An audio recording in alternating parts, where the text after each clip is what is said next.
Hello दोस्तों, स्वागत है आपका एक और वीडियो में। और इंडिया की इकॉनमी में या यूं कहें जीडीपी में कौन कौन से सेक्टर कितना परसेंट जिनका रोल रहता है, वो उसमें 3 सेक्टर हैं। एक है एग्रीकल्चर सेक्टर, जो हो गया खेती बाड़ी का हो गया। दूसरा हो गया इंडस्ट्री सेक्टर, जिसमें भी कई और सेक्टर छोटे छोटे जुड़े होते हैं, मैं आपको भी एक्सप्लेन करूंगा। तीसरा है सर्विसेज। एग्रीकल्चर से 17.95% का जीडीपी में ग्रोथ का रेशो रहता है। और दूसरे नंबर पर इंडस्ट्रियल सेक्टर का, जिसमें लगभग 29.29%, यूं कहें कि 29.29% का जो रोल रहता है इंडस्ट्रियल सेक्टर का रहता है इंडिया की ग्रोथ में, इंडिया की इकोनॉमी में, इंडिया की जीडीपी में। और सबसे ज़्यादा जो सर्विसेज का जो है 52.77% का इंडिया की इकोनॉमी और ग्रोथ के लिए रोल रहता है। इसमें एग्रीकल्चर में अगर हम बात करें तो क्रॉप्स में 11.05, क्रॉप्स का मतलब हो गया फसल वगैरह, जो फसल वगैरह से इनकम होती है, जो काम होता है इंडिया की इकोनॉमी में, जो फसल वगैरह लगा करके ग्रोथ की जाती है, उसमें लगभग 11% की जो फसलों से जो है इकोनॉमी में ग्रोथ दी जाती है। दूसरा हो गया पशुपालन वगैरह हो गया, लाइव स्टॉक जिसे बोलते हैं, 4.62% ही है सिर्फ, जिससे इंडिया की इकोनॉमी चलती है। मतलब यूं कहें इंडिया को चलाने में 4.62% की इनकम का हाथ अपना पशुपालन का है। उसके बाद आ जाता है फॉरेस्ट एंड लॉगिंग, जो पेड़ वेड़ हम काटते हैं जंगल में, पेड़ वेड़ का जो पेड़ लगाए जाते हैं, काट करके उसको आगे बेचा जाता है जो इंडस्ट्रियों में, उसके लिए उससे इनकम होती है। उसमें 1.30% की जो रेशो है वो है फॉरेस्ट और लॉगिंग का। इसके बाद फिशिंग और एग्रीकल्चर का जो है वो 0.96% का ही सिर्फ योगदान रहता है, फिशिंग एंड एग्रीकल्चर का। तो ये सब 4 चीज़ें से मिल करके एग्रीकल्चर लगभग 7.95, यूं कह सकते हो आप, मोटा मोटा 18% का योगदान देता है अपना इंडिया की ग्रोथ करने में, इंडिया की जीडीपी में। दूसरा जो सेक्टर आता है वो है इंडस्ट्री सेक्टर। अब आप सोचते हो कि इंडस्ट्री सेक्टर से तो सबसे ज़्यादा कमाई होती होगी सरकार की, ऐसा नहीं है। सबसे ज़्यादा कमाई जो होती है सर्विसेज से, लगभग 50% उससे होती है। और इंडस्ट्री में लगभग 30% की जो है योगदान रहता है इंडस्ट्री सेक्टर का। इंडस्ट्री सेक्टर में भी कई चीज़ें मैं आपको बताऊं। पहला आता है माइनिंग एंड क्वायरिंग का, जिसे खनन वगैरह कहते हैं। खनन वगैरह से जो अपना सीमेंट और रेता वगैरह जो होता है, वो 2.41% जो है अपना जीडीपी में, इंडिया की जीडीपी में योगदान देता है। इसके बाद मैन्युफैक्चरिंग सबसे ज़्यादा हो गई इसमें, इंडस्ट्री में। मैन्युफैक्चरिंग में जो फूड प्रोडक्ट्स हैं, बेवरेज है और तंबाकू के जो प्रोडक्ट्स हैं, उनको मैन्युफैक्चरिंग करके जो इनकम की जाती है, वो 1.53% की इनकम जो है हमारी जीडीपी में सिर्फ साथ देती है। हम सोचते होंगे कि बहुत ज़्यादा तंबाकू पान कंपनी से हमारी जीडीपी चलती होगी, तो ऐसा भी नहीं है। आप 1.5% का मान सकते हैं, हालांकि 1.5% भी बहुत बिलियंस में आ गया जो अमाउंट में अगर हम देखें तो। उसके बाद textile, apparel and leather products. Textile हो गई, ये कपड़ा वाला हो गया, जो वो होती है कपड़ा के जो मिल्स होती हैं। और अपैरल हो गए आपका, ये कपड़ा वगैरह हो गया, जीन्स हो गए, शर्ट हो गए, जो ये बनाती हैं कंपनियां। लेदर के जो प्रोडक्ट बनाती हैं, बेल्ट वगैरह हो गया, ये कंपनियां जो बनाती हैं वो 2.28% का इंडिया की इकॉनमी में योगदान देती हैं। इसके बाद मेटल प्रोडक्ट्स हो गए, ये जो आपका लोहे वाला हो गया या एल्युमिनियम के प्रोडक्ट्स हो गए, ये बनाने में 1.82% का योगदान रहता है। इसके बाद मशीनरी इक्विपमेंट, मशीनरी जब मशीनें होती हैं, जैसे प्रेस मशीनें हो गई या प्रिंटर हो गए, या ऐसे कई जो मशीनें हैं, इसको बनाने वाली जो कंपनियां हैं, इसका जो मैन्युफैक्चरिंग करती हैं, वो 3.96% का योगदान देती हैं।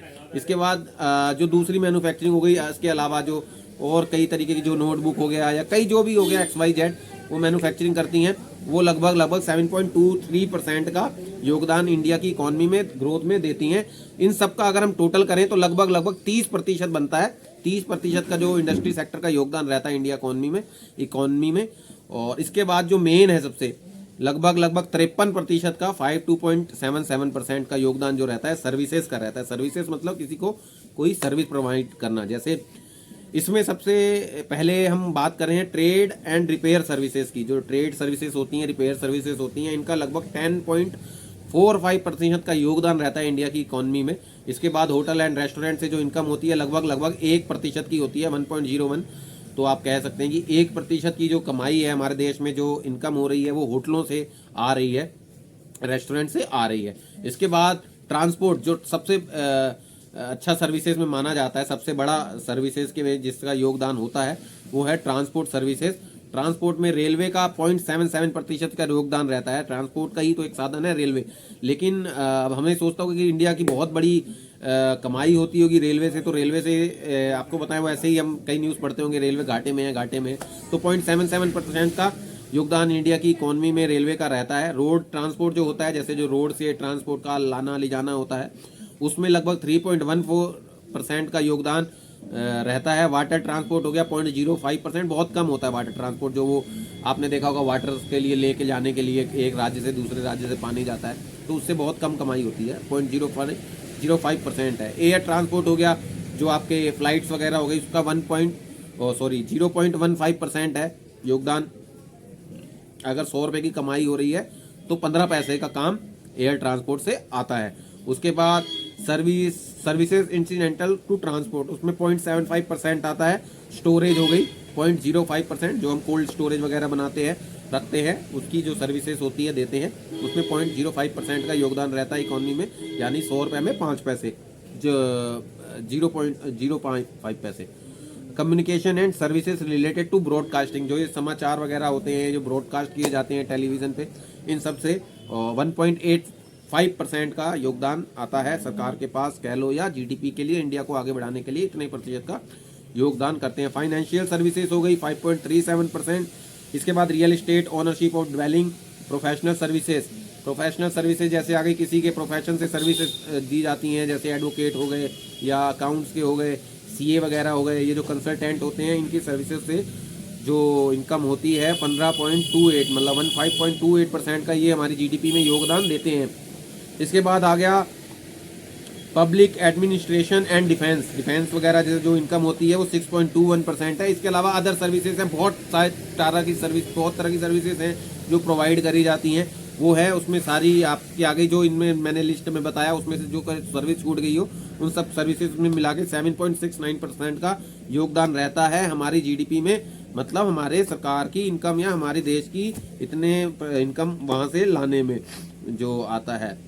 तो मैंने आपको तीनों वो बता दिए तरीके जिसमें से हमारी सरकार की इनकम होती है, हमारी जीडीपी चलती है। एग्रीकल्चर हो गया और इंडस्ट्रियल हो गया और सर्विसेज हो गया। सर्विसेज हो गया 52%, इंडस्ट्रियल सेक्टर हो गया 30%, एग्रीकल्चर हो गया 17.95 मतलब 18%। तो कैसी लगी दोस्तों आपको वीडियो? मैंने इस वीडियो में कोशिश करी कि आपको एक विस्तार से जानकारी दे पाऊँ, डिटेल्स नॉलेज दे पाऊँ। और अगर वीडियो अच्छी लगी हो तो लाइक कर दीजिएगा, कमेंट कर दीजिएगा, वीडियो को शेयर कर दीजिएगा। जय हिंद, जय भारत।